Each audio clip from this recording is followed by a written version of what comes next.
Good morning. Today we are here to announce charges against 14 violent Minneapolis gang members. This is the second round of charges against Minneapolis gangs as part of our ongoing violent crime strategy.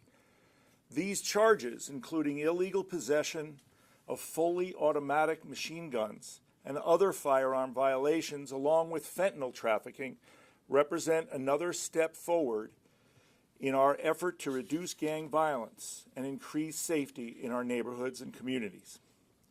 As I said on May 3rd, we are investigating and prosecuting Minneapolis street gangs as criminal organizations, focusing on their most violent members and leaders. In May, we charged members of the Highs and the Bloods. Today's charges are the first against members of the Lows, including, as alleged in the documents, 2 of their leaders. Also charged today are additional members of the Highs and the Bloods, along with an additional South Minneapolis gang. Each of the cases announced today are individual charges against these gang members. We continue to build RICO conspiracy cases as we announced in May. At this time, we saw an opportunity to bring significant federal charges against a number of violent gang members.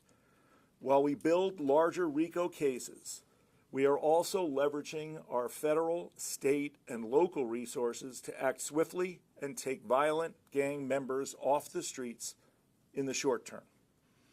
We believe this two-pronged strategy will be effective and protect public safety.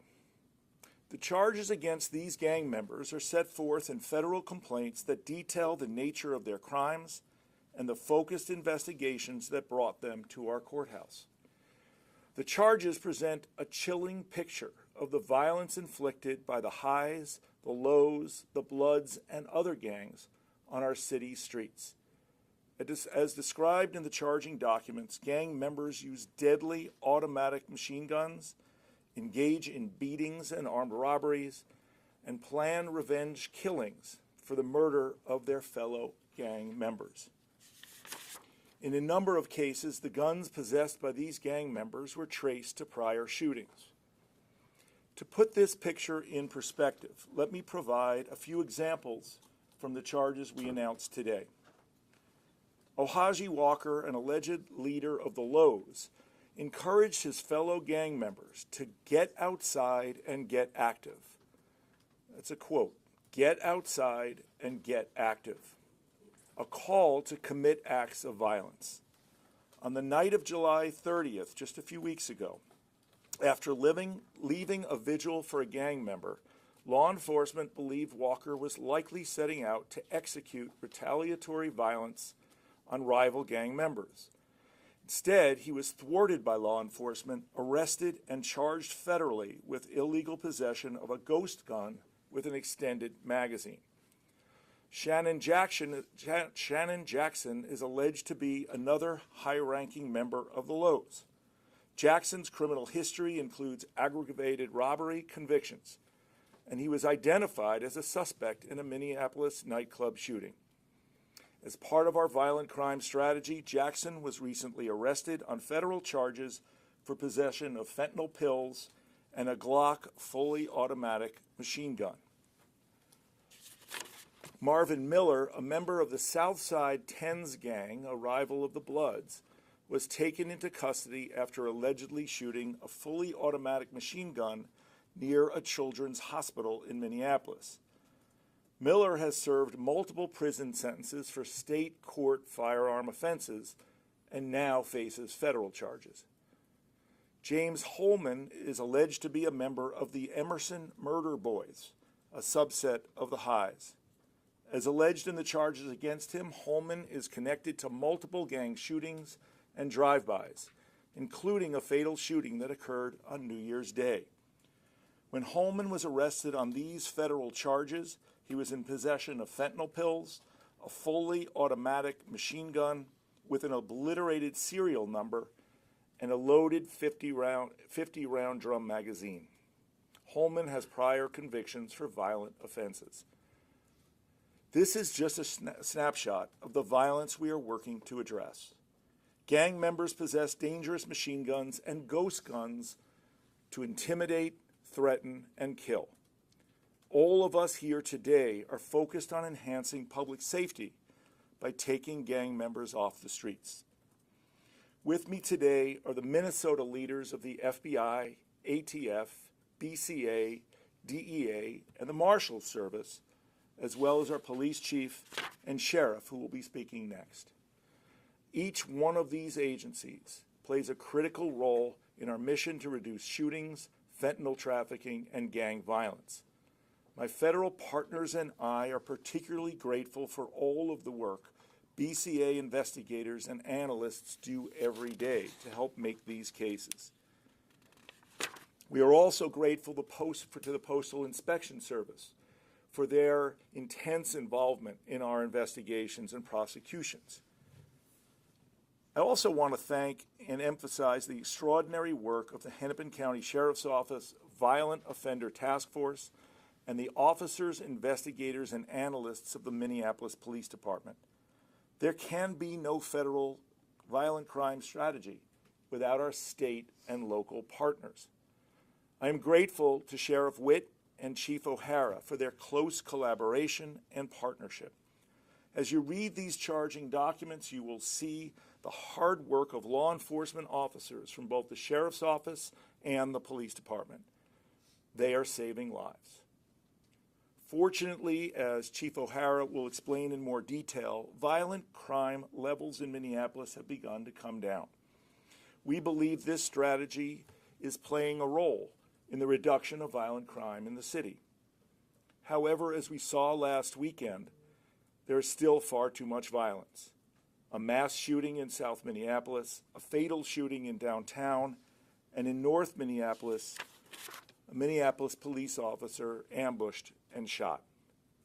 The violence from last weekend and the continued violence of gang members demonstrates that we still have much to do. So we will continue to pursue our strategy, both focusing on gangs as criminal organizations and building federal cases against the most dangerous offenders. Sheriff Witt. Thank you.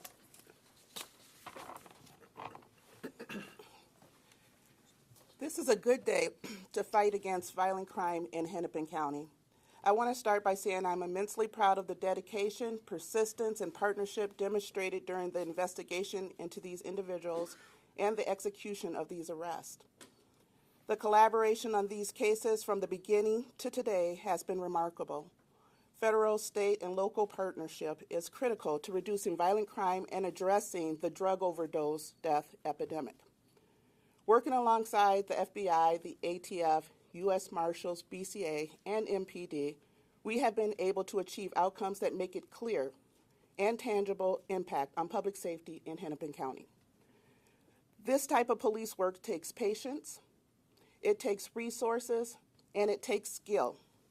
Our intelligence analysts put in a tremendous effort to gather the necessary information to pursue these charges.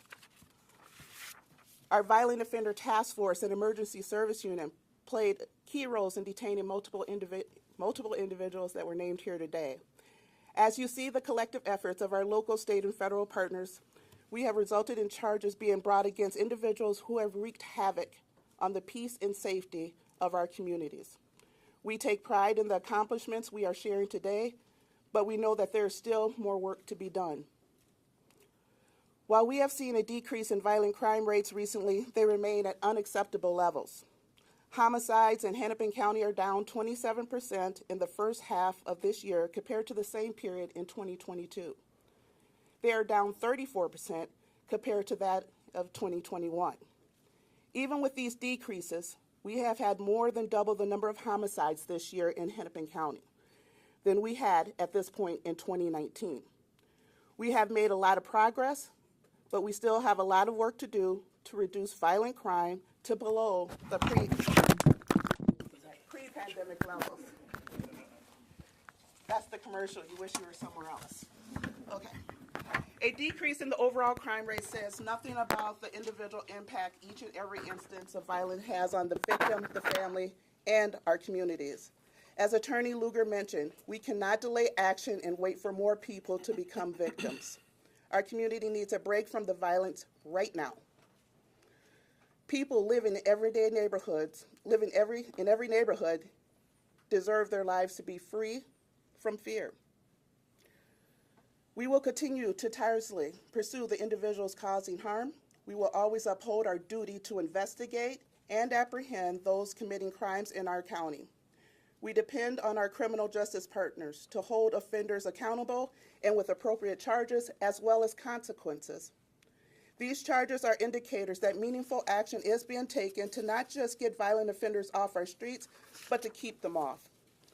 We are so thankful to our local, state, and federal partners again. And I'm going to say that because, again, no one agency, no one person can do this by ourselves. So there has to be a lot of emphasis put on the partnership to have these successful details. I want to also include the efforts of our suburban chiefs and mayors who have partnered with us across the line to reduce violent crime in their county. Our votive team consists of members from our suburban police departments, so I want to make sure I mention them as well. As we all know, crime does not follow rules, nor does it have geographical boundaries. This is life-saving work, and we will continue doing it day in and day out. If you are contributing to the violent crime and overdose deaths in Hennepin County, know that we are working together with our law enforcement partners and our community members to take our street back. We don't want it. We don't want people living in fear. We don't want people not knowing what to expect from their leadership, their law enforcement leadership. We are partnering with our community members to get the job done. I am also proud of the individuals across all of these agencies who have continued to contribute, making Hennepin County safer to everyone. And that includes you, the media, helping us get the word out to make those impacts so people know we are not sitting back doing nothing. We have men and women working every day hard to bring peace to our communities, and we welcome partnerships with everyone. Thank you. Next, we will hear from Police Chief Brian O'Hara.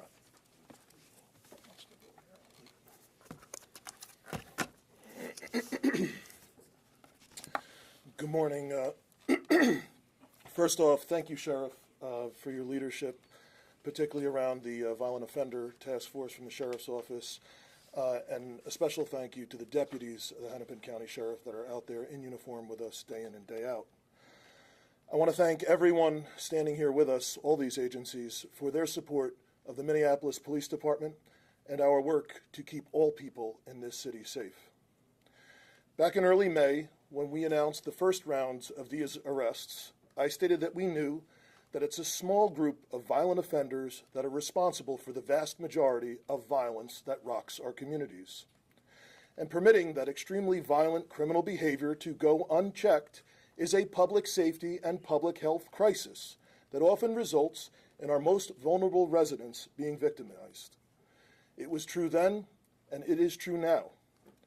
On May 3rd, law enforcement agencies represented here today stated clearly that we would not allow for this violence to continue, and that more arrests and more charges would follow. We were serious then, and we are serious now.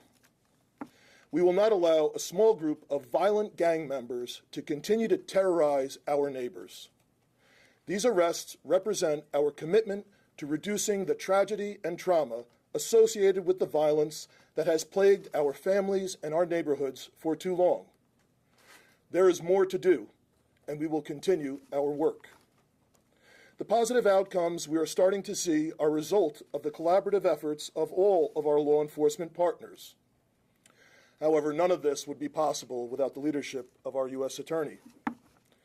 When I arrived in Minneapolis last year, I asked the U.S. Attorney if I could embed MPD investigators in his office to further advance his violent crime strategy by directly sharing with federal prosecutors the kind of actionable intelligence about gang violence that only seasoned street cops would have.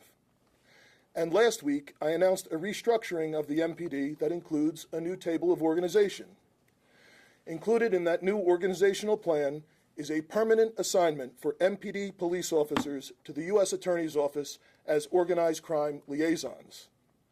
I did that because this model is working, and it is here to stay. These arrests won't be the last, and the work will continue. U.S. Attorney Luger's personal commitment to lead efforts to drive down violence in our city and in our region has produced results that our most vulnerable residents can actually see and feel. So on behalf of our residents, thank you. I want those considering violent criminal acts to see all of us standing here today, to see the arrests we have announced, and to understand that collectively we will ensure that justice is served for the victims of your heinous acts. We will seek justice for the victims of criminals like Ohaji Walker, a leader of the Scarface, a Lowe's gang. He has an extensive and violent criminal history in this city and is unfortunately seen by some as a role model. He is not. Role models are not suspected of being involved in executing a person in front of a school bus full of kids. Role models do not have a 10-year history of arrests for robbery and multiple weapons violations. The same is true for Highs member Ramon Johnson and his 15-year criminal career of weapons arrests and suspected multiple aggravated robberies and shootings. Law enforcement officers face great challenges with the amount of violent crime that occurs in our city. Over the weekend, you are all aware that an MPD officer was shot in the line of duty. Events like this are a stark reminder of the inherent danger when cops put their lives on the line between the people we serve and those who seek to do them harm. That incident was a close call, and we are thankful to God that our officer is alive and well and recovering at home with his loved ones. But we cannot forget that our officer was shot because he acted to apprehend individuals suspected of violent criminal behavior. And I am here today to tell everyone, especially the residents of Minneapolis, that we will continue to put our lives on the line every day to protect the people we serve, despite incredible challenges and despite each officer and their loved ones not knowing what each day may bring. We will continue to fight to restore our residents' peace of mind, their sense of safety, and their faith in the MPD. We will continue to use every resource available to ensure that these individuals, the others we are pursuing, and anyone else who is considering committing a violent criminal act will be held accountable for their actions so that they are no longer a threat to our city. One second. She'll get it.